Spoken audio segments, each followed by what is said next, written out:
para você adentrar já. Boa tarde, tudo bom? Oi, tudo bem? Tudo bom? Você consegue me ouvir bem? Consigo te ouvir bem. Você consegue me ouvir bem também? Também, ouço muito bem. Ah, então tá chique. Bom, Kevin, eu vou falar um pouquinho sobre a série Cogitações, como é que tá funcionando assim. E aí logo mais a gente mergulha nessa prosa importantíssima. Fique à vontade, eu já agradeço de antemão muito o convite. Satisfação enorme estar com você. Ah, eu agradeço, eu fico extremamente honrada e lisonjeada aí, né? Com o primeiro da série. Fico muito feliz, viu? Muito obrigada mesmo, assim. Ó, então, gente, a série, né? Série Cogitações, ela suscitou, assim, aquela coisa, a gente fica na quarentena, lendo muita coisa, pensando muita coisa, sentindo inúmeros desconfortos, e aí vem inúmeras cogitações, né? E uma delas aí que me suscitou é essa questão do neoliberalismo e a espiritualidade, né? Eu tive algumas vivências assim no final do ano passado, passei um tempo assim isolada em um ambiente que tinha uma positividade assim intensa, intensa. E aí eu comecei a me perguntar, né? Pô, mas a gente está vivenciando o fim do mundo, né? De uma maneira assim muito absurda tudo que está acontecendo. Como? Mas como assim? Será que eu que estou errada de estar numa melancolia danada, num desconforto gigantesco, numa puta angústia? Aí eu comecei a pensar, não, tem alguma coisa que está acontecendo, né? E aí a gente vai lá adentrar na sociedade do cansaço, que ele vai falar da sociedade do desempenho, enfim. E vamos que vamos. Bom, Kevin, bom, vamos lá então, né? Vamos iniciar essa prosa. É uma coisa bem solta, assim, né? A proposta da cogitação. E, enfim, e aí vamos lá. Aí, da onde que foi parar a minha cogitação, né? Lá, assim, eu comecei a pensar, pô, isso que está acontecendo, essa positividade exacerbada, esses desdobramentos, né, que é New Age espiritual, práticas holísticas místicas, enfim, como é que vai, da onde que suscita isso? Aí eu fui lá, né, revisitei o Weber na Ética Protestante Espírito do Capitalismo, lembrei que quanto isso está atrelado uma coisa com a outra, eu acho que você mergulhou muito profundamente nisso, né? Se você quiser dar uma pincelada para nós no calvinismo, no protestantismo, como que isso atrelou ali, né? Enfim. E aí a pergunta que eu vou te fazer, assim, a priori, é como que a gente pode pensar, né? Como que essa forma de organizar o mundo, que é o neoliberalismo hoje, se relaciona ou não com essa onda holística, mística, que está em ascensão nos dias atuais, assim? Como que você visualiza isso? Eu cumprimento novamente todos e todas que estão aqui e agradeço por estar podendo fazer parte desse momento. Por incrível que pareça, nessa semana eu submeti um projeto de pós-doutorado que está para ser aprovado, eu espero, até a metade de abril, que relaciona justamente movimentos da nova era, a partir ali da referência da contracultura dos anos 1960, com a perspectiva do consumo, que é diferente da perspectiva do consumismo. Então, está nos meus planos para esse ano, eu espero que dê tudo certo, uma pesquisa sobre espiritualidade do consumo. A questão que surge da vivência de todos nós na sociedade do capital. Então, o sistema do capitalismo ele acaba condicionando muitas de nossas relações. E aí, a religiosidade, a espiritualidade, acho que aqui nesse ambiente nosso, que é de prosa, dá para meio que tratar essas coisas como sinônimas, embora elas não sejam. Mas essa vivência de experiências religiosas, hoje ela se dá muito por conta de uma perspectiva do consumo, dada a influência do capitalismo em nós. A mercantilização da religião, a mercantilização como um processo em que hoje, dentre as várias opções religiosas, você é uma analogia que muito se faz nos meios cristãos, é como se você fosse um supermercado. Supermercado você escolhe o produto que você quer e da marca que você quer, caso você tenha dinheiro para tanto. Então, hoje, a religiosidade está muito pensada nesses termos, de uma religiosidade fluida, de uma religiosidade de consumo. Muitos o pensam em perspectiva crítica, né? Algumas visões mais conservadoras de um modo de ser religioso dizem que, mas você não pode misturar elementos de uma religiosidade e elementos de outra. Não vou dizer, acho que eu não tenho uma resposta, dizer se podemos ou não, as pessoas fazem, mas tocando diretamente na sua questão, entendo que a gente, pelo menos nascemos, né, na égide do capitalismo e, portanto, de algum modo, nós estamos condicionados a pensar o uso da religiosidade, uma vivência religiosa nessa perspectiva de consumo, né? E aí o consumo como algo que nos traz algum benefício, o consumo como algo que nos traz prazer. Então a busca, dá para se dizer que, e tem que pensar nessa perspectiva de maneira crítica, a busca religiosa ou similar que seja, às vezes se dá pela busca meramente do prazer, que é o de que, vivendo um tipo de religiosidade eu só vou ter benefícios, só me acontecerão coisas boas. Porque esse é um referente da sociedade de consumo, né? De que você consome porque aquilo pode lhe fazer bem, aquilo te eleva, aquilo te deixa satisfeito, mas a espiritualidade, a gente sabe quando a espiritualidade ela é eficiente, ela te tensiona, ela te faz rever muitas coisas, ela te deixa preocupado, apreensivo. Então, entendo que a perspectiva do consumo, que eu estou pensando na lógica do neoliberalismo, né? Do consumo tratado às suas máximas consequências, né? E da fetichização das mercadorias, né? Do capitalismo, nos fazem pensar que uma espiritualidade eficiente seria aquela em que eu apenas tenho benefícios, mas a coisa não funciona bem assim, não. Né? O mundo é mais complicado. Eu visualizo assim que parece que tem muitas práticas que são bem imediatistas, né? E que tem aquela questão assim de uma cura imediata, não são coisas a longo prazo, são vivências, né? Geralmente bem vendido como vivências espirituais, né? E que aí tem uma questão assim, né? De essa coisa da cura, né?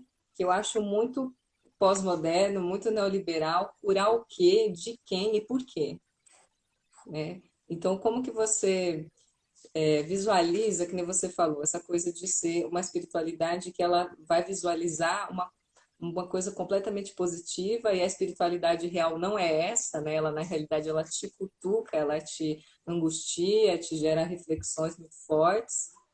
E como que, por exemplo, vamos tentar conectar isso com o que o Foucault dizia da biopolítica, né?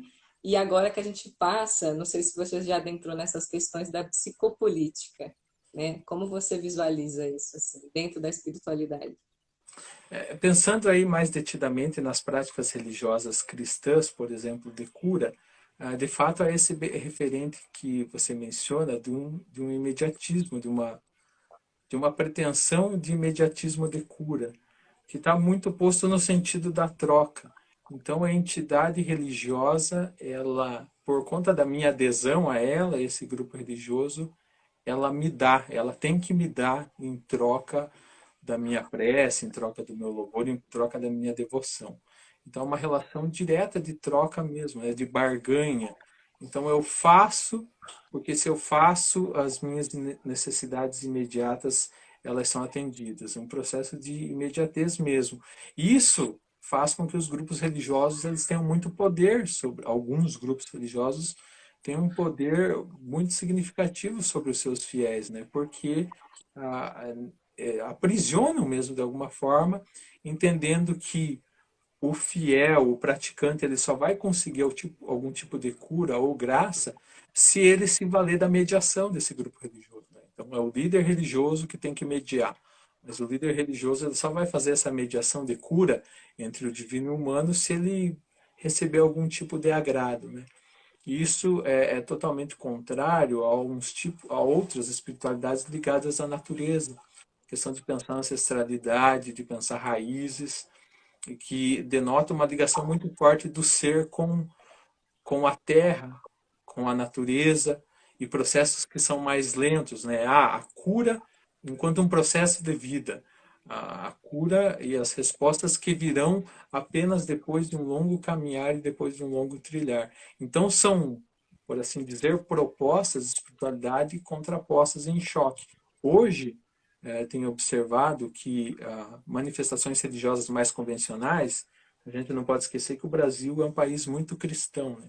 Estão usando da sua teologia desses referenciais mais ligados à natureza. Hoje tem muita força dentro da teologia cristã, sobretudo católica, o referencial da ecoteologia, né? De um olhar para os outros seres. Então, um desvio um pouco do olhar para o próprio umbigo humano, né, para outros seres, e aí a adesão a teorizações dessas teologias que nos aproximam da Terra, nos aproximam da natureza, e o que é mais curioso e positivo, que toda aproximação espiritual parece com essas referências da Terra e da natureza ligam mais os seres entre si, não é? Então, a espiritualidade hoje, acho que a gente vai falar um pouco, né, num contexto de pós-modernidade muito individual, em que eu construo o meu castelo espiritual, vai justamente em contraposição a espiritualidades de grupos originários, por exemplo, que tem uma ligação de comunidade que ela é muito acentuada. E, portanto, é uma batalha constante entre as espiritualidades, que a sociologia já refletiu de diversas maneiras, tentando encaixar, e hoje cada vez mais difícil por conta de um contexto bem fluido mesmo das formas de vivenciar o sagrado ou qualquer coisa do tipo. Eu achei, linkando assim o que você tocou, né, que é a questão de retomada de ancestralidade que está tendo esse movimento e essa espiritualidade que anteriormente, não sei se eu posso adjetivar dessa forma, né, que é um ritual extremamente gregário, né, uma comunhão gregária, que isso se transmuta para uma coisa extremamente individual, né, e que por mais que algumas vivências dessa New Age, dessa nova era, sejam com essa é, elas se vendam como gregárias, né? Um ritual gregário, elas têm abordagens muito subjetivas, individuais, né? E daí é uma coisa que eu trago, assim, inclusive é uma onde eu mergulho em pesquisa, que são as epistemologias do Sul, né? Até que eu acho interessantíssimo esse retorno ao ancestral, né? Que nem você falou que eu nunca tinha ouvido falar sobre essa teologia eco, né? Nunca tinha, até se eu puder desenrolar um pouquinho mais sobre isso, que uma coisa que me pega muito a gente está fazendo esse resgate, e isso é saudável para a gente restaurar esses saberes, assim, essas epistemologias que foram soterradas aí, né, que foram vítimas de epistemicídio. Porém, eu fico muito preocupada de uma questão, né, que a questão e aí eu tenho um livro chama Mística Ordo, não sei se você já viu, assim, eu acho que é um livro de antropologia social que é feito em São Paulo, capital, sobre onde que fica esses centros e como se desenvolve essa espiritualidade mística, holística ali, né, em São Paulo. E aí tem até vários mapas, assim, que são focados, os mapas mostram onde que são esses centros holísticos. E assim, são áreas muito nobres de São Paulo, né?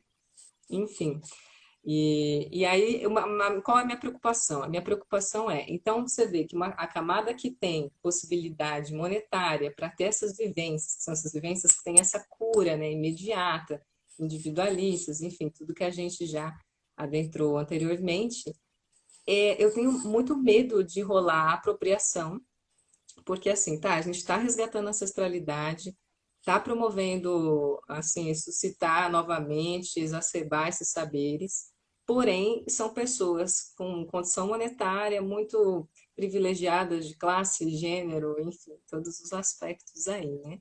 E fetichização. E como que isso você já teve essa reflexão também, assim? De fato, é uma hipótese de pesquisa que eu tenho, desse projeto de pós-doc que eu te falei, que especificamente eu penso eu estudarei o legado teórico-filosófico do Osho. O Osho é bem conhecido, se tornou mais conhecido depois de uma série da Netflix de 2018, e fugiu o nome da série, se alguém lembrar, escreva aí. série. Polêmico. polêmica. A série não trata especificamente do Osho, né, mas da cidade criada Hum, ah, por sua comunidade, mas tem passagens interessantes sobre. E aí, uma das hipóteses de pesquisa que eu tenho é, de fato, justamente essa, que essa espiritualidade mais holística, ligada à nova era, mais sincrética ou coisas do tipo, ela é consumida por grupos que são privilegiados em diferentes perspectivas, né? Então, eu tenho em conta essa hipótese, tendo em vista que, por exemplo, no caso do Osho, por exemplo, né, tem toda aquela coisa do glamour, né, dele que tinha muitos Rolls Royce, ele tinha mais de 90, que aceitava presentes caros, que sempre se trajava muito bem, não é? Então, há essa hipótese de que os grupos que sustentam uma estrutura religiosa como essa, eles de fato têm um poder aquisitivo diferente da média das pessoas. Mas ainda estou para testar se de fato é isso que acontece, não é? Mas aí a apropriação, de fato, um dos perigos, eu acho, dessa apropriação a que você se refere, é de que, quando feita, ela pode desconsiderar elementos que são libertadores das religiosidades. Eu entendo, assim, se fosse para sintetizar muito grosso modo, para que servem as religiões, afinal, né? Eu entendo que elas podem ser, não estou dizendo que elas são, elas podem ser caminhos de iluminação e caminhos de libertação. E essas espiritualidades mais enraizadas, né, elas têm um senso muito forte de questionamento da ordem social estabelecida, de crítica, de enfrentamento, de doação para uma causa que se considere justa.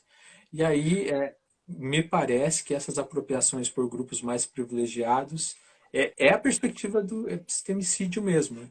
Né? Deixam de lado, jogam fora ou apagam totalmente essa história ligada à libertação. Falando em libertação, aí eu entro no gancho da pergunta que você faz da ecoteologia, né? Nós temos um lugar de especialidade sempre, né? A gente tem mais domínio sobre umas coisas e não outras, né? Então eu estudo já há algum tempo a teologia católica, embora não seja católico. Então eu tenho um certo domínio por conta de compromissos acadêmicos mesmo, né? E esse referencial da ecoteologia, hoje ele ganha força, por incrível que pareça, com o Papa Francisco. Mas aí as pessoas podem se perguntar, ué, mas como assim? Eu nunca vi Francisco tratando desses temas. A gente não pode esquecer que o Papa Francisco é o líder religioso de um dos maiores grupos religiosos do mundo, né? Então, um líder religioso dessa envergadura tem muito tato em tudo que faz e tudo que propõe. Mas o Papa Francisco tem algumas encíclicas, algumas cartas papais que versam muito sobre essa perspectiva do cuidado com a natureza, né?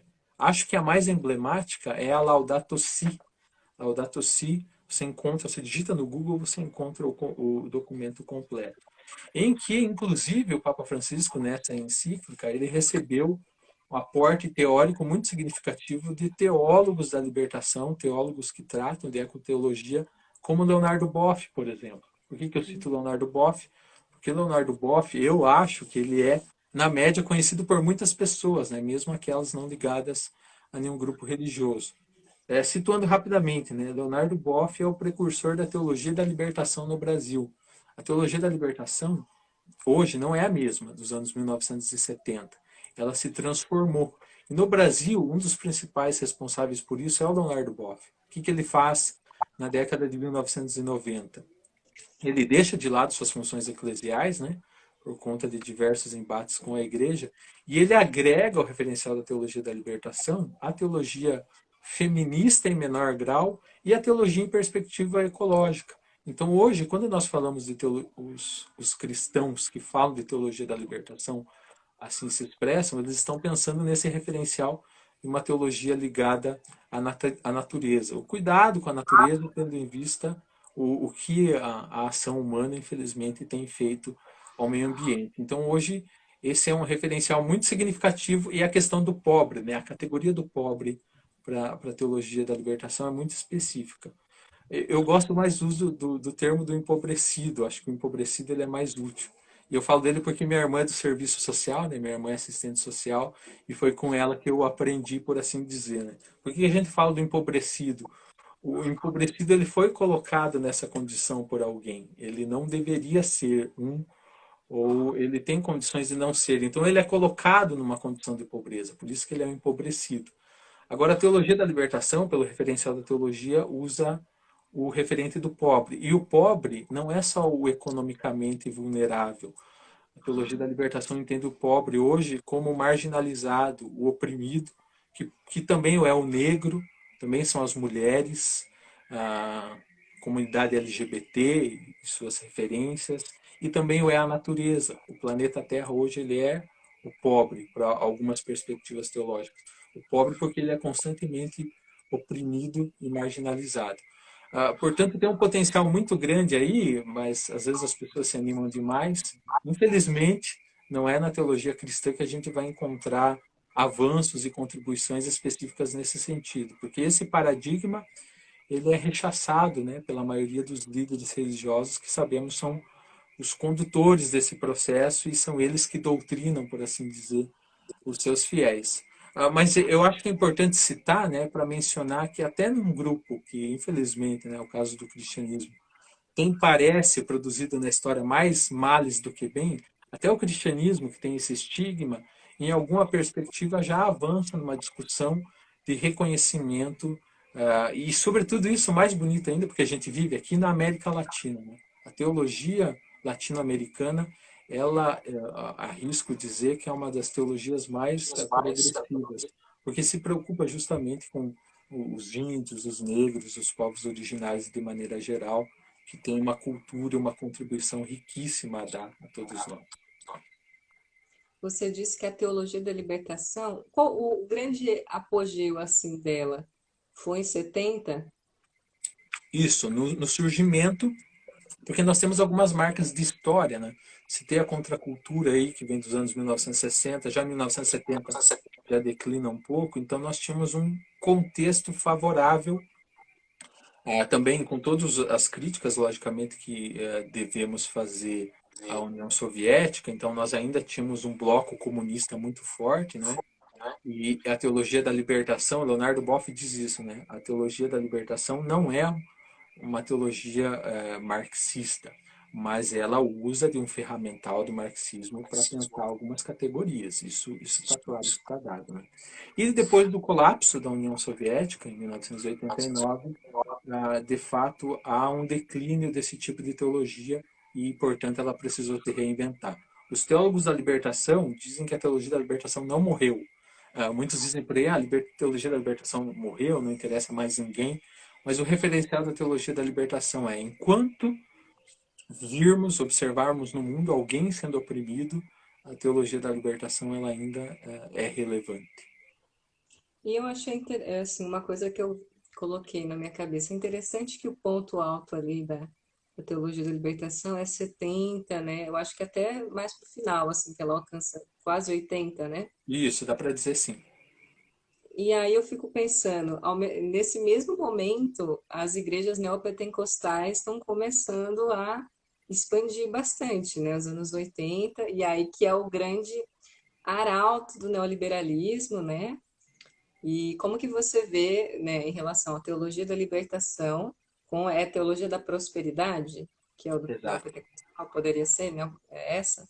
Isso, Como exato. ver? Porque eu acho que é uma pergunta e resposta, né? São duas reações muito contrárias, assim, né? Exatamente. Para situar um pouco, né, a teologia da prosperidade está alocada sobretudo nas igrejas neopentecostais.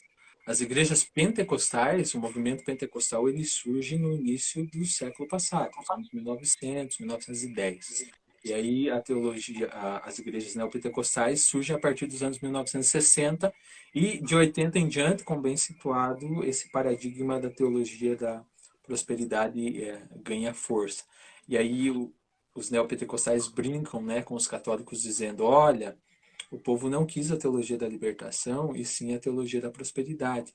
Porque a teologia da prosperidade é justamente isso a que você se referia anteriormente, que é a imediatez da coisa. Né? Então, eu vou à celebração religiosa e naquele instante eu vou ser liberto do que quer que seja, ou eu vou ganhar a dádiva necessária para conseguir aquilo que eu pretendo da perspectiva material.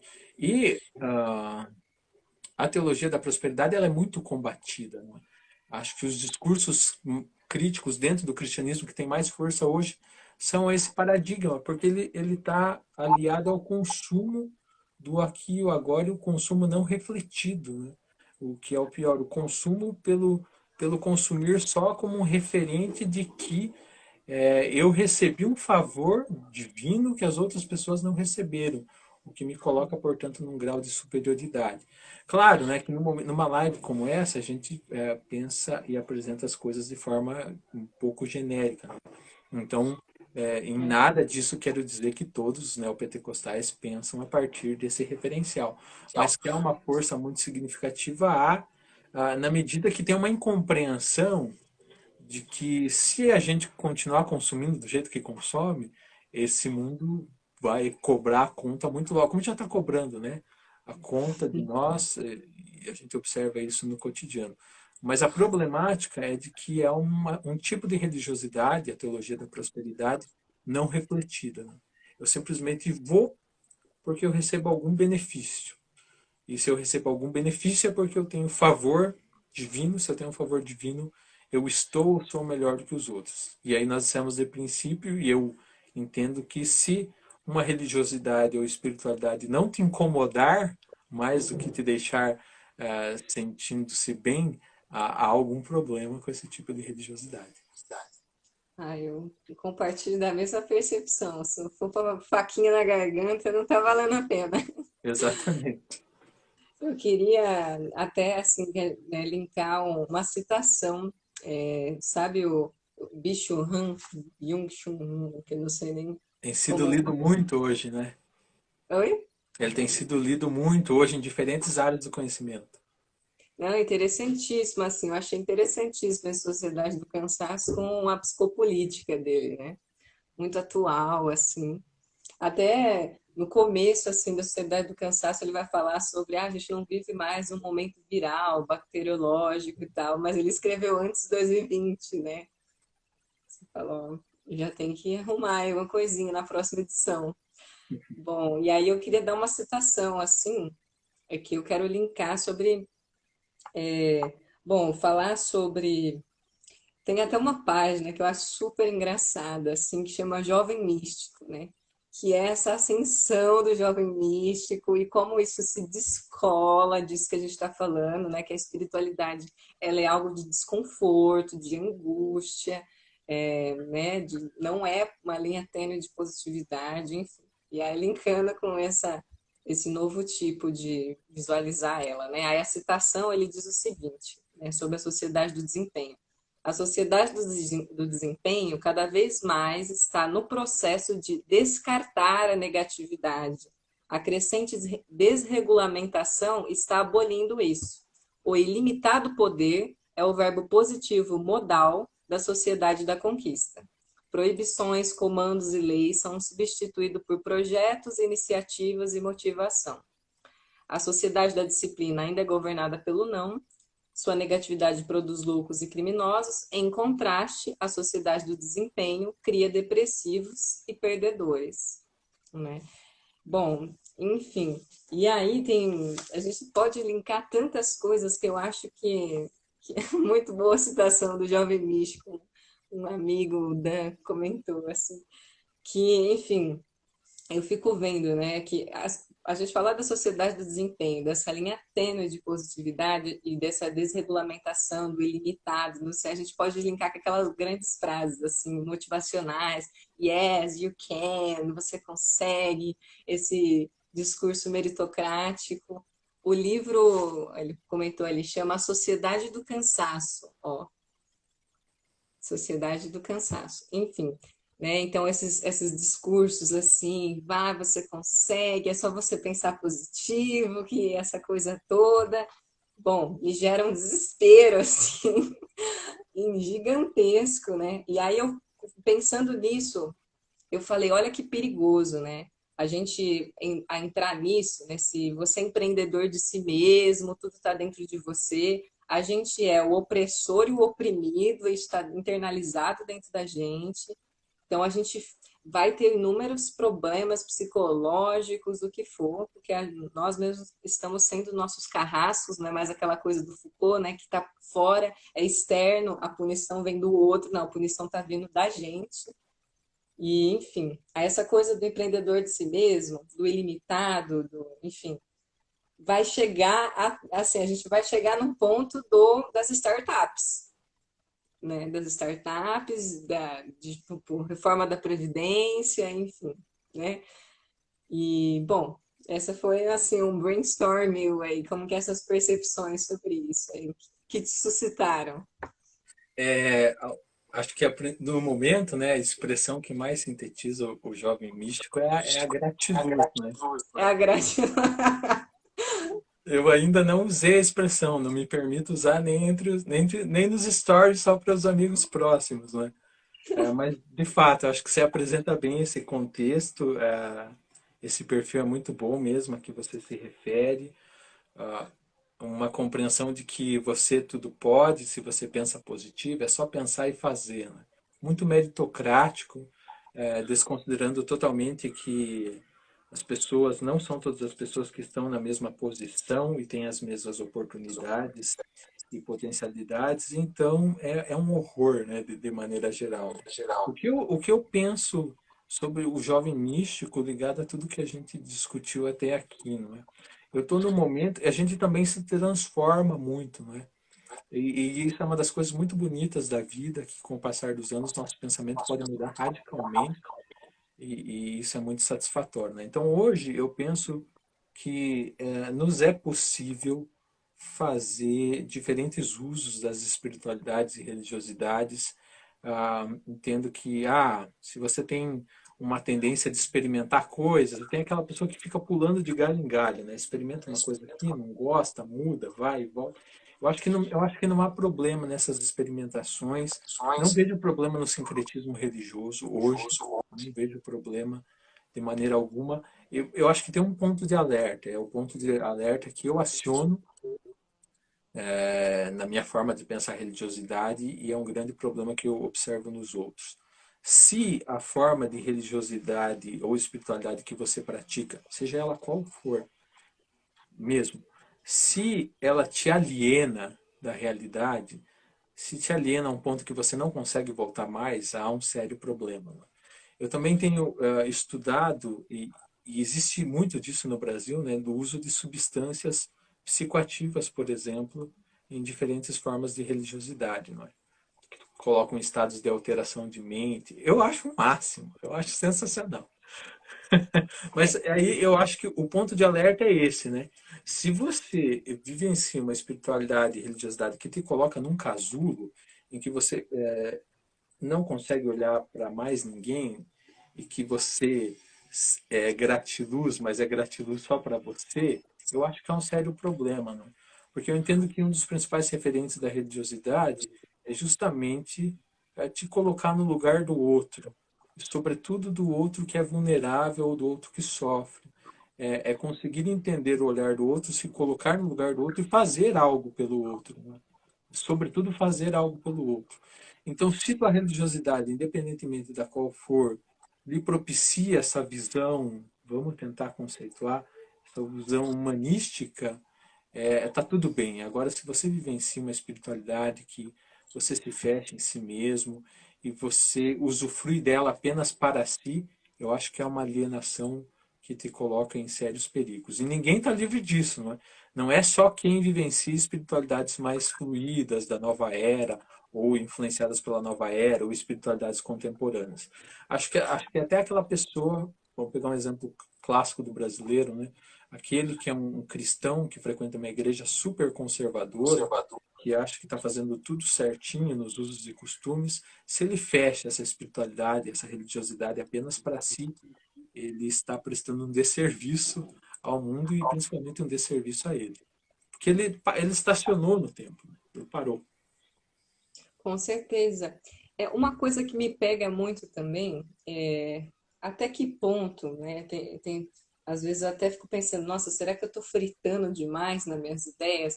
Até que ponto a gente pode, é assim, tem a espiritualidade, espiritualidade eu vejo como essa questão é uma esfera do sensível, é uma metafísica, né?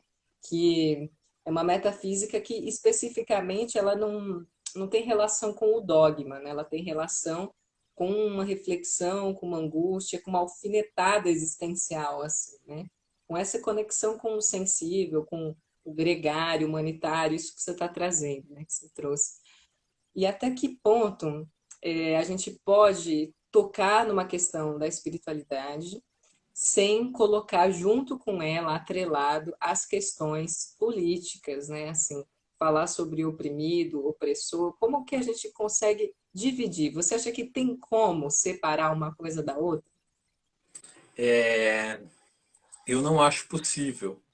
Não acho possível, porque entendo que, por mais, por mais que tenha muitos referenciais transcendentes, o tipo de espiritualidade que você possa executar, não entendo que ela está totalmente desencarnada dessa realidade. Claro que você pode vivenciar estados espirituais que elevam tua consciência para outras dimensões, enfim, você sente e vivencia experiências que, digamos, você não tem no cotidiano da vida imediata. Mas eu acho que ela não está desencarnada, eu acho que ela volta, porque aí entendo que entra justamente nessa perspectiva do que a gente está chamando aqui do jovem místico, né?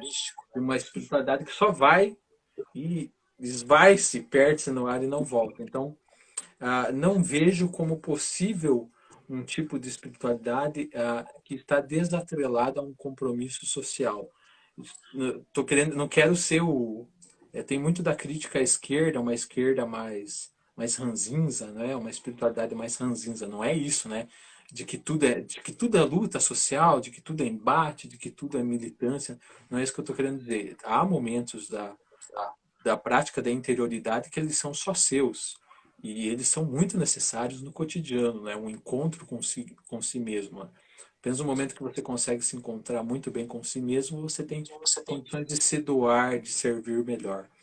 Mas eu entendo que toda espiritualidade, ela deve estar ligada a um tipo de compromisso que vai para além de você. Não é? E entendo que o chamado dos diferentes grupos religiosos, não são de todos, é um chamado justamente para esse sentido de ser e de estar em coletividade. Né?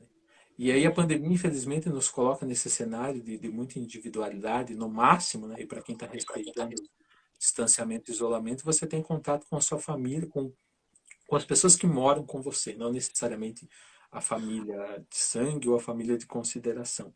Então, às vezes, isso nos coloca numa enrascada de achar que somos nós por nós mesmos. Mas a espiritualidade, ela se gesta sempre em comunidade e pode perceber, para quem tem vida religiosa ativa, é prazeroso estar com o outro sempre, é gostoso, é muito bom. Embora você precise de momentos introspectos, individuais, eu entendo que você vivencia melhor, usufrui melhor quando está com o outro. E por isso eu entendo que a religiosidade ela tem uma forma de um compromisso que vai para além de você. Então, eu acho que não dá para cair no extremo da coisa só. Você precisa dos seus momentos, assim como você precisa do outro para crescer. Né? Particularmente, nós estamos aqui em dois, eu já estou saindo daqui enriquecido, e certamente coisas que você disse vão agregar ao meu pensamento, eu vou refletir muito sobre. Isso não seria possível se nós não estivéssemos aqui no aqui e no agora. Portanto, tem que vivenciar as duas coisas, eu imagino. Só que, não sei se por conta da minha formação, acho que esse aspecto social ele tem mais força, não é? E não é necessariamente as grandes causas, né? Coisa de, não, nós vamos transformar o mundo por meio de nossas ações individuais. Não, mas com sua religiosidade, entendo que às vezes, localizadamente, você consegue agir de maneira muito oportuna e muito eficaz. E é muito satisfatório. Muito, muito massa, assim. E aí você colocou, né, que a esquerda ranzinza, né, a gente tem que tomar cuidado para não ficar nessa esfera, assim. E uma coisa que me pega muito é a espiritualidade ela é essencial, principalmente da gente se reconstituir para o contato com o outro, para esse gregário, para esse rito. Só que alguma coisa que me pega é, calma, a gente ainda não transcendeu, a gente está vivenciando a matéria. Tem algumas questões que também podem se vincular ao espiritual, não adianta, né? a gente adentrar inúmeras esferas da nossa consciência, né? Ai, transcendi, eu dissolvi o meu ego, agora só surfo no cosmos. Não, calma, não é assim, né? E aí a gente tem que se posicionar materialmente também. A gente ainda está aqui, a gente não desencarnou, então eu cogito assim. E é isso, né? A troca com o outro é muito prazerosa, muito primorosa, suscita muita coisa na gente, né? E é um processo espiritual, né? Eu acho que é um processo espiritual, porque a gente se revisita e também bota, que a gente estava falando, né? Bota a faquinha na garganta e esse desconforto é onde a gente quer chegar, né? Com isso tudo, assim. Só quero contar de uma experiência, se me permite, rapidamente, né? Como é muito significativo. Semana passada eu estive com um casal de amigos, eu passei uma semana com eles, respeitando as normas de distanciamento e isolamento, todos muito bem seguros, né? E aí me permito dizer isso porque eles são os meus melhores amigos, né? Eles não têm vivência religiosa, né?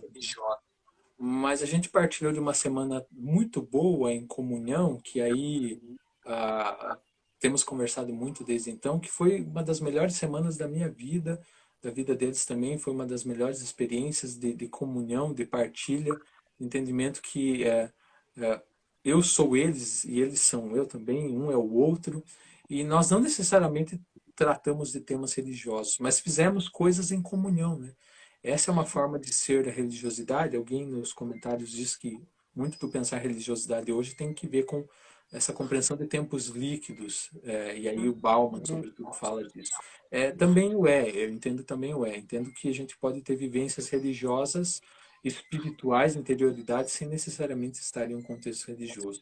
E da coisa ranzinza, me permita, né, por conta do muito que você faz, a religiosidade precisa de arte, precisa de música, precisa de poesia, precisa de dança e precisa de festa, porque essas são as coisas boas da vida. É isso que nos liga com os outros, que nos faz nos reinventarmos. Então, a espiritualidade ela tem que ser introspecta, ela tem que ser séria, ela tem que te questionar, te colocar na parede, mas ela também tem que ser festiva em alguns momentos, ela tem que ser celebrativa. O gozar da vida também tem que estar presente nessas formas religiosas. Também, Tem que, então, não é só tristeza, tem que ter alegria também. sim, tem que cultuar Dionísio de vez em quando. Exatamente. Eu visualizei, assim, que você estava adentrando em alguma coisa do Jung, né? E quanto a essa questão espiritual que a gente está pegando, eu acho ele assim de uma riqueza antropológica muito grande, né, assim, etnográfica até. Ele resgatar essas figuras dos os totens, o simbólico, a sombra, né, é aí que eu quero chegar, né? Que eu acho que você disse que é o seu pós-doc, né, que está falando sobre essa New Age espiritual que você conceitou como a nova era, né? Ela traz, eu acho que há inúmeros canais assim, né? Porque há muitos lugares da nova era que vão adentrar no uso de substâncias de expansão de consciência e expandir a consciência em alguns contextos é uma peia assim, é colocar a faca na garganta, entrar em contato com as nossas sombras, né? E aí, qual os rumos assim que você estava cogitando, que você foi desenrolando essa história? Então, é uma coisa com o Osho, sabe? Assim, entendo problemas na sua biografia. Já tinha ouvido falar do Osho, não sei por quem, acho que amigos lendo coisas, me dizendo, olha, é muito bom e tal. Mas aí ninguém está livre de preconceitos, né? Todos têm suas preconcepções. Não adianta, né? O jovem místico que se diz desencarnado, que já atingiu o clímax das potencialidades da espiritualidade, não adianta. Até esse indivíduo ele tem os seus preconceitos, né? Então todos temos, né? Daí quando me falavam do Osho, acho que eu devo ter pesquisado alguma vez, assim, sei, mas é um guru indiano, nova era, não deve ter coisa boa aí, né? Então, comecei por aí. Não sei o que me levou a assistir a série dele. Isso foi ano passado, foi por conta da pandemia, né? E o que me atrai na figura do Osho é justamente essa biografia controversa, né? Então, o Osho, para quem já leu o Osho, leu muitas coisas e acha, nossa, o Osho é sensacional, e lindo e maravilhoso. O Osho tem problemas também, né? Citar um, por exemplo, o Osho é extremamente machista, né? Extremamente machista. Tem vários outros problemas lá, então não estou desconsiderando nada da biografia dele. Mas ele, por ser essa figura controversa, por esse ser essa figura dissimulada, eu achei muito interessante, né? Porque eu tinha comentado contigo um momento de recomendações bibliográficas. Até depois vou recomendar um livro dele, né? Que o Osho ele é muito crítico das religiões institucionalizadas. Eu acho que é por aí que ele me pega, sabe? Aí que ele me laça mesmo, me derruba, e aí eu atento ao pensamento dele nessa perspectiva. Já consumi algumas coisas de crítica às religiões dele, também não sou concordante de todas. Eu acho que ele tem umas visões de senso comum, mas de maneira geral são muito boas as suas críticas. E pensei, poxa, esse cara é interessante. Aí dei de comprar a autobiografia dele. Achei excelente, achei excepcional. E a história da série, a gente não pode esquecer, alguém citou o nome da série aí no comentário, eu agradeço. Acho que é esse nome mesmo que citaram, né? Claro que a série mostra, digamos assim, um lado mais obscuro do Osho e da comunidade do Osho. Mas nós estamos falando de um viés e de uma percepção. Né? O Osho é mais do que aquilo o que ele fez. Né? Não estou dizendo que ele é mais no sentido que ele é melhor, estou dizendo que há outras facetas do pensamento dele. Né? Então, a partir desse encanto, eu confesso, um deslumbramento com o Osho, com a espiritualidade proposta. Eu gosto do Osho porque ele propõe uma religiosidade não religiosa, ou qualquer coisa do termo. Parece um paradoxo, né? Mas é do Osho dizer que, olha, todo mundo tem uma dimensão que é espiritual, interior, e ela não precisa ser religiosa na perspectiva da institucionalidade, né? Não precisa estar ligada a uma instituição. Nossa, isso para mim, nesse momento de vida, é muito tocante. Né? E aí eu estou pensando num projeto de pesquisa que estuda a dimensão do corpo e sexualidade, por extensão, a questão da riqueza muito presente na espiritualidade do Osho, das práticas meditativas também, e estou pensando o consumo, né? O Osho como alguém que diz que, olha, as religiões vivem pregando o ascetismo, mas a gente tem que desfrutar da religiosidade também. Tem que gozar com ela, não é só tristeza e choro. Né? Então, estou pensando nessas perspectivas, numa dimensão sociológica, né, tendo como fundo o referencial da contracultura dos anos 1960, visualizando, né, o propósito da pesquisa porque tem muitas obras sobre o Osho. Você encontra mundo afora, né, dissertações, teses que falam do Osho, mas que falam do legado dele. O Osho não escreveu livros, né? As palestras e cursos eram transformados em livro. Então ele tem uma produção a partir dos seus discursos de mais de 600 livros, né? As pessoas não estudam os livros do Osho, porque tem mais uma coisa de autoajuda e tal, é o preconceito mesmo. Então a proposta é estudar essas dimensões, corpo, sexualidade, consumo religioso, riqueza no Osho, e num segundo momento, entrevistando adeptos do Osho aqui no Brasil, observar como que eles se apropriam dessas características, se eles as reinventam, como que eles usam das coisas do Osho que eles consomem. Então, o propósito de pesquisa é mais ou menos esse. Né? É interessante que você falou, né, que ele coloca assim, não, calma, a espiritualidade não é só perrengue, tem que ter gozo, tem que ter festa também. E aí eu fico pensando, né, a gente sai de um momento, né, as outras práticas espirituais, que ele falou a religiosidade, que a religiosidade, assim, a religiosidade, como é algo que você disse? Eu estou com o livro dele aqui, ó. O livro dele é síntese disso que eu falei para vocês. Qual o Que nome? religiosidade é diferente de religião. Ah, certo.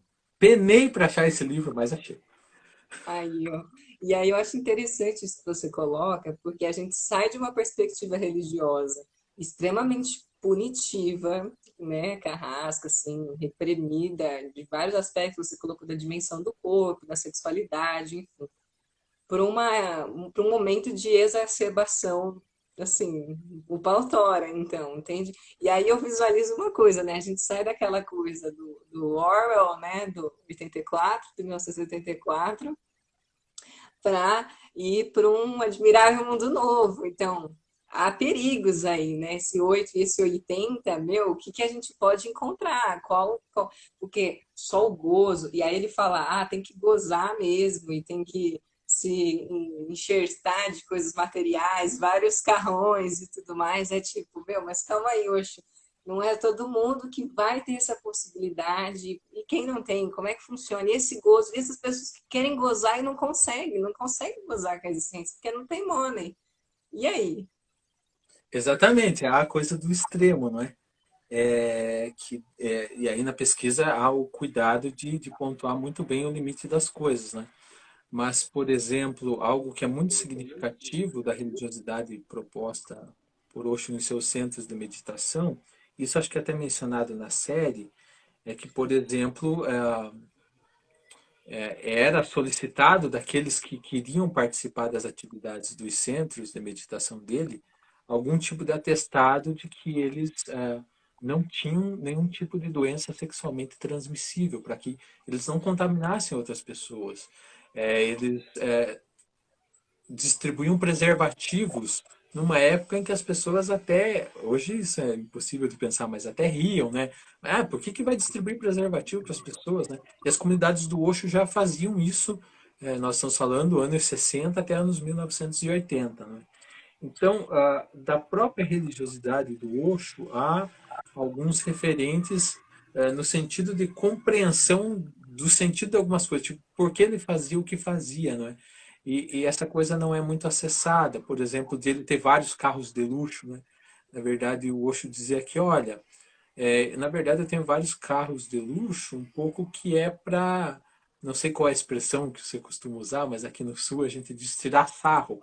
Vamos tirar sarro, vamos caçoar do cidadão médio estadunidense que acha que o consumir é tudo. Eu hoje dizia, olha, eu tenho mais de 90 carros, mas eles não significam nada para mim, não é? Mas ao mesmo tempo, o problema está nas apropriações, né? Porque é muita ingenuidade achar que a mensagem originária, a mensagem original de um mestre, de uma religiosidade, vai ser seguida à risca, né? Então, os mais conservadores, qual é o problema dos mais conservadores? Né? De achar que, não, se fulano diz que é assim, tem que ser assim. E quem não fizer desse meio está errado, está perdido. As pessoas se reinventam, apropriam, fazem usos que são diferentes, criam religiosidades próprias. Né? E no caso de religiosidades da nova era, e é a do Osho dá para encaixar, muitos usam se aproveitam desse tipo de situação para dizer que aí é um vale tudo mesmo, né?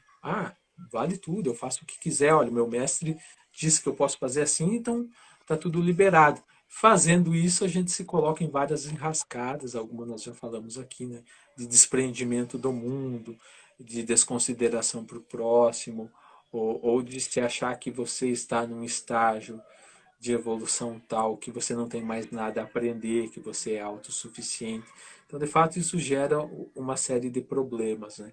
Como equilibrar, eu acho que é a questão de ouro, né? Como que se equilibra essas coisas? Não sei.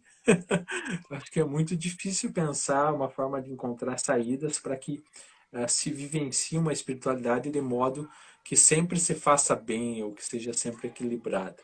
Mas há perigos sim, não é? Há perigos nas espiritualidades da nova era, como em outras também, de você caminhar a extremos. Acho que é mais fácil caminhar a extremos do que necessariamente caminhar de maneira que é equilibrada. Eu fico pensando que essa figura, né, que é a figura do carrasco, tal, aquela coisa da biopolítica toda do Foucault ali, né? Ela foi, tá sendo, ela foi, é 880, ela foi completamente dissipada, enfim. E aí eu fico pensando assim, a gente chegou num ponto que a psicanálise, né, que esses impulsos reprimidos, essa coisa assim, e assim, é legal a gente colocar um parênteses que tem um recorte de classe aí, né? Não são toda, ainda há pessoas extremamente reprimidas, sofrendo toda a questão ainda da biopolítica, né? Mas enfim, aí fechando essas aspas, esses parênteses.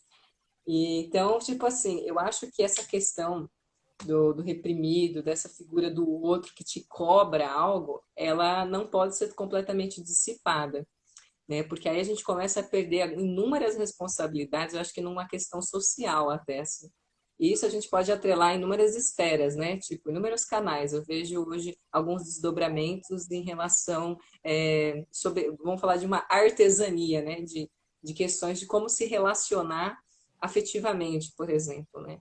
Então, há uma pluralidade aí que agora tem como justificar você não quer mergulhar, você não quer entrar em contato com inúmeras questões, medo, ou um ciúme, que é você entrar, ver a sua insegurança e tudo mais, e aí você começa a conceituar outras coisas para se isentar de algumas responsabilidades, assim, né? Que é, tipo, entrar em contato com o desconforto, né? Que essas estruturas era só desconforto, mas agora a gente quer se isentar, não tem estrutura mais, e aí?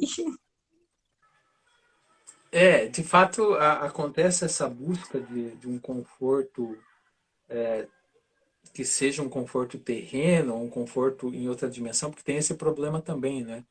Algumas religiosidades cristãs chegam ao extremo de dizer, olha, não tem por que a gente se preocupar com questões sociais, na medida em que esse mundo está fadado ao fracasso e ao fim, e a gente vai ter uma nova era em que tudo será belo e perfeito e todos viverão felizes, né? Então, esse é um tipo de tensão, me parece, sempre presente nas religiosidades, sempre presente nas nossas biografias. Porque tem a coisa de um espírito de busca de comodidade. Então, quando você está vivenciando um contexto em que está tudo muito bem, é muito gostoso, você quer continuar nesse tipo de situação, porque ela te exige menos esforço, ela te apresenta situações que são felizes, situações que são alegres. E aí vale atentar ao discurso originário, né, das religiosidades, né, das histórias e mitos fundantes, que eles apresentam sempre lições no sentido de que há um ordenamento em que as coisas elas não estão muito bem colocadas e vale a crítica, vale o enfrentamento. Eu fico pensando e fico muito triste, na verdade, com a desconsideração dos cristãos em relação ao que chama-se a Bíblia do Antigo ou do Velho Testamento. Que lá tem uma série de profetas que se você pega os discursos e as ações, eram extremamente críticos da ordem estabelecida, extremamente críticos da situação dos dirigentes religiosos, do enfrentamento do combate direto mesmo, da insatisfação, né, da indignação, né, do conclamamento dos povos a uma luta social mesmo. Né. Então, a pessoa que vivencia um tipo de espiritualidade 8 ou 80, como dissemos aqui, ela está desconsiderando ou ela pouco acessa e consome ah, os seus textos fundantes ou as suas figuras de carisma ou as suas referências. Ela está se apropriando apenas daquilo que lhe faz bem. Então, portanto, ela está vivendo um tipo de religiosidade, espiritualidade que é uma religiosidade, espiritualidade manca ou pela metade. Né? Você conhece o trabalho do Newton Bonder? Eu já ouvi falar muito bem dele, mas ainda não consumi nada sobre. É muito interessante, assim, ele faz algumas releituras, né, do Antigo Testamento e ele tem um livro dele que eu achei sensacional, assim, que me foi recomendado, que é o Alma e Moral, né, sobre essa questão da perspectiva da alma, ela ser transgressora e a partir dessa transgressão, ela está coligada com a imoralidade, né, e com a traição, né? Trair para não trair. E aí ele vai fazer inúmeras, ele coliga com algumas passagens do Antigo Testamento, assim, que é interessantíssimo. E é isso que você falou, né? Se você se desvincula de algumas estruturas, dessas leituras fundacionais, né? E aí gera muita coisa esquisitinha. Inclusive, a gente estava falando dessa questão, né? Que você falou do Osho, dessa coisa desenfreada, de vamos vivenciar tudo, é só gozo. E eu fico cogitando o seguinte, né? Essa coisa do. Chegou lá no retiro do Osho, a galera distribuindo preservativo e tudo e tal. E aí tem uma questão, né? Que é aí descola da realidade. A gente está numa realidade que a gente não tem como, bom, sentir desejo e eu vou. Nossa, eu preciso soltar o meu desejo, eu preciso gozar da existência o tempo inteiro, né? E para mim é um descolamento de tipo, e a figura de bom, eu preciso de responsabilidade social, de algumas alguns limites, e aí a gente está se descolando de alguns limites, né?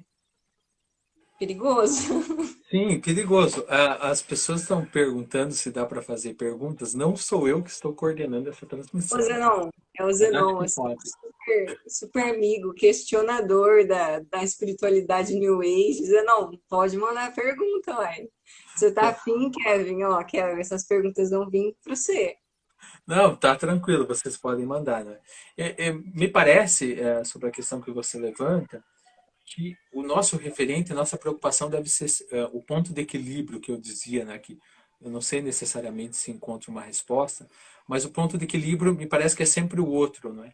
Então, se eu estou vivenciando um tipo de espiritualidade que está me afastando do outro, ou que eu nunca penso no outro, só apenas do que eu estou sentindo e no que eu estou experienciando mesmo, eu acho que há um problema e a necessidade de você ligar um alerta e voltar para a realidade, não é?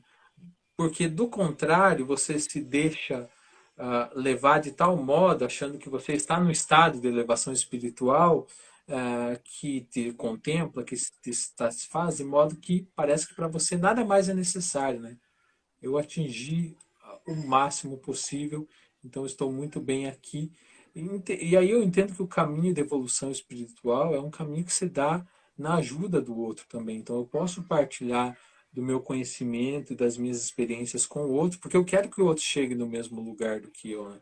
Acho que se a gente coloca essa perspectiva da alteridade mesmo, diferentes modos nós podemos conceituá-la, mas se a alteridade é um referencial para você, acho que você está trilhando um caminho, porque é um caminhar, sempre um caminhar que te ajuda a ter uma espiritualidade, por assim dizer, consciente.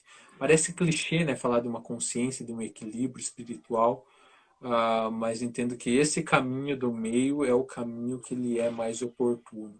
Porque também se você chega num estado de gozo e de elevação espiritual, que você acha que é assim, né, que é pleno e satisfeito, uma hora satura, não é? Uma hora se pergunta, mas e aí? E agora? O que vem agora? O que tem agora? O que mais eu vou sentir de prazeroso? É a estafa mesmo, a coisa que tipo já encheu, já deu. Então, se você vivencia um caminho que ele é individual, há o perigo de que você chegue a esse ponto e fique insatisfeito. Aí você pode acontecer que você jogue toda a sua vida egressa religiosa fora porque acha que cheguei num ponto e vi que nada tem sentido. Acho que É é que perigoso. o que o Bill Churran, ele vai falar, né? Que as doenças do século são essas dessa saturação de coisas, né? Não é mais a histeria, essa questão de não ter, é de ter demais e perder o sentido. Porque pô, eu acho que é isso. Até Lacan, né? O Lacan vai chegar a falar isso. Para você chegar no gozo, que é esse gozo psicanalítico, que tem um outro conceito de gozo, você precisa adentrar na angústia. E aí, se não há angústia, se essa saturação de prazer, de positividade, como que a gente vai chegar no gozo, né? E o gozo, ele tem angústia intrínseca a ele. Exatamente. Tem uma pergunta aí para você. Eu acho que o Zenon chegou depois, a gente tinha falado sobre isso. Sim, dá para retomar algo que nós não dissemos ainda, que há um referente consolidado na sociologia da religião com Max Weber, né? O Max Weber ele reflete sobre a ética protestante e o espírito do capitalismo, entendendo mais essa relação direta que se faz entre religiosidade e dinheiro, por assim dizer, e consumo. O Max Weber está entendendo em linhas gerais de que não necessariamente o dinheiro para que você goze e aproveite a vida, mas uma vida sempre muito laboral e na busca de riquezas enquanto um dever, não é? Então, há o tensionamento estudado por Weber em diferentes religiões de que as relações econômicas elas sempre se fazem muito presentes nas diferentes religiões. Há uma economia das religiões, né? As religiões elas são gestadas a partir de parâmetros que são econômicos, se não necessariamente diretos, mas ao menos para que essas formas de religiosidade se tornem possíveis. E aí nós tínhamos comentado de fato sobre a teologia da prosperidade, que hoje é o maior referente, né, dessa busca por satisfação pessoal. pessoal da troca, né? Eu barganho com alguém que pode me dar muito.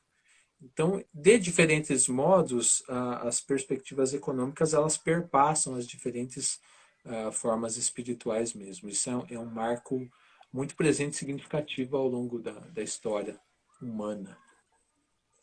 Eu acho linkar com essa transmutação que ocorreu, né? De o primeiro, o que estava mais próximo de Deus era o pobrezinho que tinha que receber o pão, era o asceta, o que tinha muitas vinculado com o ócio para o ascetismo, né? O ascetismo vinculado com isso.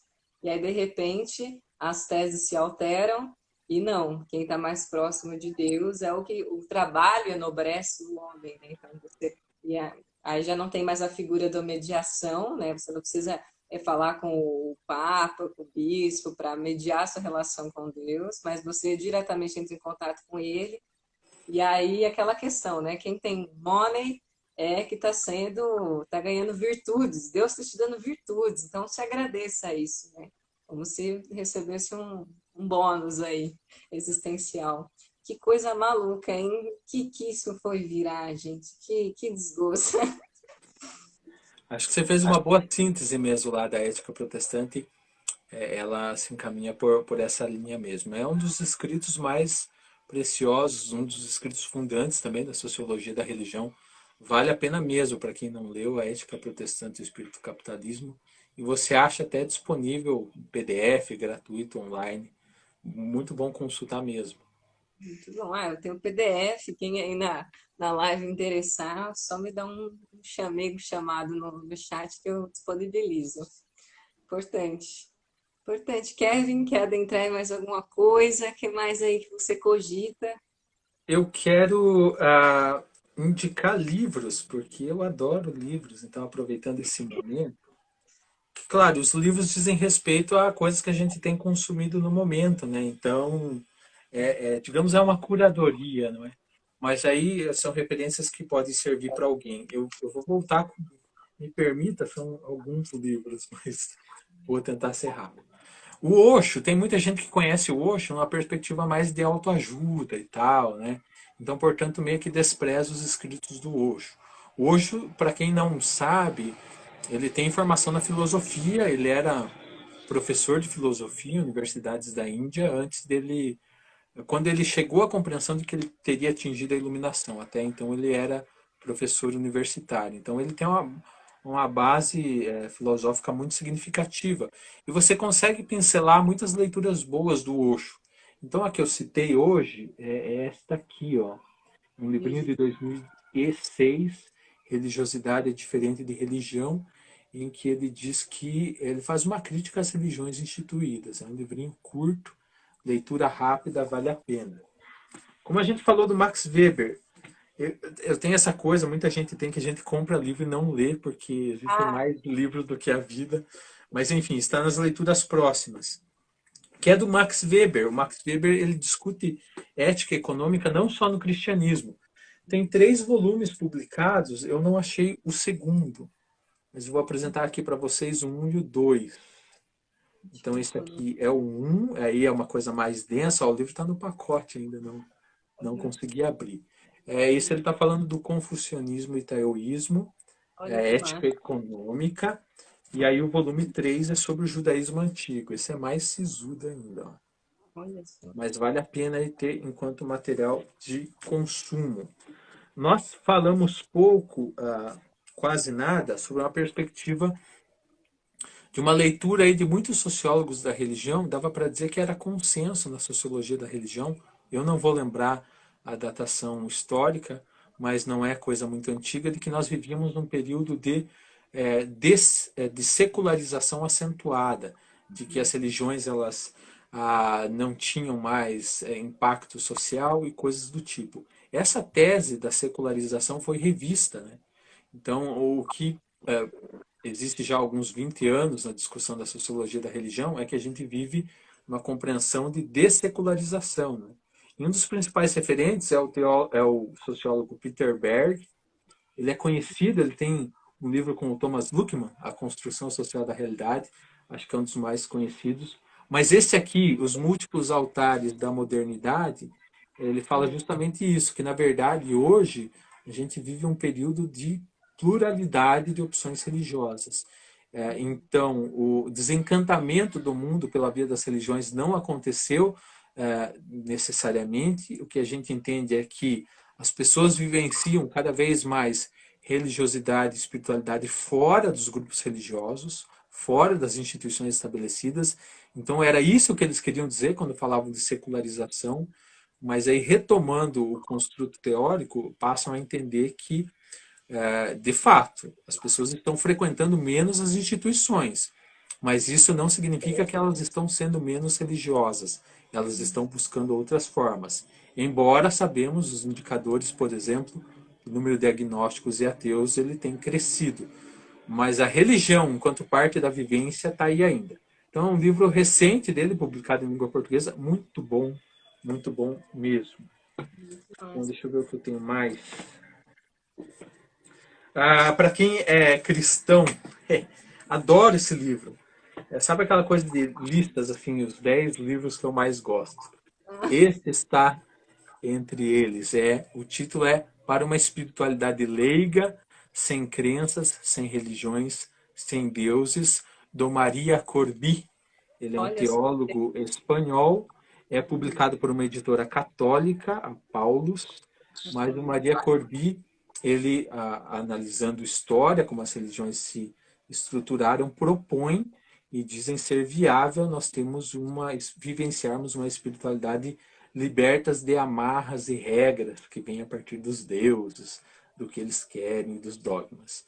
É um livro que eu estou para reler, mas eu não estou conseguindo. E por fim, eu vou fazer um merchan aqui, que é uma discussão, é um livro do teólogo que foi meu orientador de doutorado, que é o padre Elias Wolff. Ele é um dos principais estudiosos de ecumenismo no Brasil. Então, na teologia, minhas especialidades são ecumenismo, que é o diálogo entre as igrejas, e diálogo interreligioso. E ele escreveu esse livrinho aqui em 2016, Espiritualidade do Diálogo Interreligioso. Quero destacar dois tópicos. O professor Elias ele fala muito que a gente vive numa era de pluralismo que ele é não só religioso, como ele é cultural. Então, como que os grupos religiosos estão se adaptando a esse pluralismo? E ele fala muito de espiritualidade, dizendo que as espiritualidades não estão ligadas apenas a religiões. Né? Eu dou um exemplo bem bobo, mas que eu gosto muito, que é de dizer que espiritualidade está em todo lugar. Então, se você tem em alta consideração, se você gosta muito de andar de skate, por exemplo, e andar de skate é a sua vida, você curte pra caramba, e se possível você só andaria de skate na vida, você está vivenciando um tipo de espiritualidade. A espiritualidade, eu acho que hoje é melhor a gente usar o termo até interioridade, né? Por conta das marcações históricas do termo espiritualidade. Mas a sua vivência da interioridade, ela é possível em qualquer lugar, e nem que pareça que não tem um referente religioso. Então, nós podemos usufruir dos bens da interioridade nos diferentes momentos da vida. Isso te desobriga de dizer que eu tenho que frequentar um espaço X ou Y. Não é necessário. Então, são as recomendações, e vocês podem me acionar nas redes que a gente dá outras recomendações também e trata de outros temas. Chique demais, assim, isso que você falou no final, né? Você gosta muito de andar de skate, e isso é uma relação com a espiritualidade. O Arthur, você conhece o trabalho do Arthur? Conheço um pouco. O Arthur, nesse livro aqui, ó, O Teatro e Seu Duplo, e tem um capítulo que chama Teatro e a Metafísica, né? Que ele coloca o exercício do ator, né? O teatro é extremamente atrelado à metafísica espiritual, né? De você entrar em contato com as suas vísceras, né? O seu âmago dentro da dramaturgia, né? Da atuação, é você estar exercendo a sua metafísica espiritual. Então, o teatro é um exercício espiritual. Que é essa coisa que você falou, nossa, eu gosto muito de andar de skate, eu gosto muito de colocar minhas vísceras para fora através do teatro. E, ó, Kevin, foi um grandíssimo primor, assim, essa prosa. né? Várias coisas, assim. No começo eu fiz um brainstorm, assim, era para ter começado mais bonitinho, da gente, né? Ah, o que caracteriza o sujeito pós-moderno? O que caracteriza o neoliberalismo, né? Acabei vindo embora, assim. Mas eu ia pegar até um texto do Stuart Hall, que é aquele a identidade cultural da pós-modernidade, para a gente começar, que até que ele vai fazer umas citações incríveis, assim, né? Até que você vai falar sobre essa pluralidade dentro das religiões, e aí e você falar da secularização também, né? Já, e tudo isso ele coloca ali. Olha como isso é pós-moderno, gente. Já toma atento. O Habermas também, né? Pega muito nisso. Como que desenvolve o pós-moderno, moderno, tal. Enfim. E a gente acabou nem adentrando, né? Perdão, aí eu tô até falando pra você que a gente ia falar isso. Imagina, de fato a gente preparou um esquema muito amplo, eu também até tinha pego algumas referências, mas eu entendo que a conversa fluiu bem do jeito como foi, até porque são temas que nos empolgam, então a gente acaba fazendo outros links não pensados. Eu acho, né, pelo que a gente conversou também previamente, que é um pouco do perfil do que você propõe com o projeto, né? De uma conversação que ela é mais solta. Às vezes a gente entra em tecnicismos, né? Embora se preocupe, não queira, mas às vezes a gente entra, então essa preocupação de um diálogo mais fluido, mais solto, eu acho que é muito prazeroso, é demais de prazeroso, e eu agradeço por essa oportunidade e coloco à disposição também, nada impede que a gente faça mais dessas e discuta outros temas. Foi perfeito, maravilhoso e lindo. E agradecer também quem esteve aí e estamos disponíveis nas redes para dialogarmos sobre o que vocês quiserem. Olha só as pessoas agradecendo, que gostosinho vocês, gente. Ó. Ah, e assim, né, dentro desse momento pandêmico, de isolamento, aqui teve um lockdown semana passada, né, de Ribeirão Preto. E assim, é um grande refrigério, né, poder bater um papo desse, assim, porque anterior a esse mundo pandêmico, a gente poderia estar batendo um papo num café, ou quem gosta de ficar ébrio tomando aí uma biritinha, né? Mas agora essas são as circunstâncias atuais, até a reabertura saudável do mundo. Né? Isso. Estamos em lockdown aqui, eu falo de Ponta Grossa, no Paraná. Ponta Grossa fica a 100 quilômetros de Curitiba. Estamos há 2 semanas já, nem o transporte coletivo não está andando. Esse lockdown ele foi ampliado até 11 de abril, salvo engano. Então, de fato, estamos numa situação tensa e é um refrigério para a alma poder partilhar conhecimento assim, do modo como a gente fez hoje. Mais a todos aí que adentraram. Ai, você, Kevin, foi realmente assim, muito bacana. Estou super, hiper, mega contente agora, ó. Estou num momento muito, como eu posso dizer, gostoso da minha espiritualidade. Isso foi um processo espiritual. Eu agradeço mesmo de verdade e eu espero que seu projeto tenha bons frutos e eu vou fazer de tudo para acompanhar todas as suas lives. Ah, valeu, você também. Aí, boa sorte no pós-doc. E aí, eu vou já deixar o link para a próxima live, live número 2. Vai ter, não sei muito bem se é daqui 15 dias, como vai ser esse fluxo. Como é uma prosa bem solta assim, e eu gosto de pegar, ler antes de adentrar nas lives, a gente vai ter o Roderick Rimeros, eu não sei se eu pronunciei o sobrenome dele, ele é ator, né? Do Teatro Oficina, do Zé Celso. Conhece o trampo do Zé Celso, Kevin? Eu vi falar já também muito bem por várias pessoas. Muito teatro ritual, teatro dionisíaco, incrível, assim, né?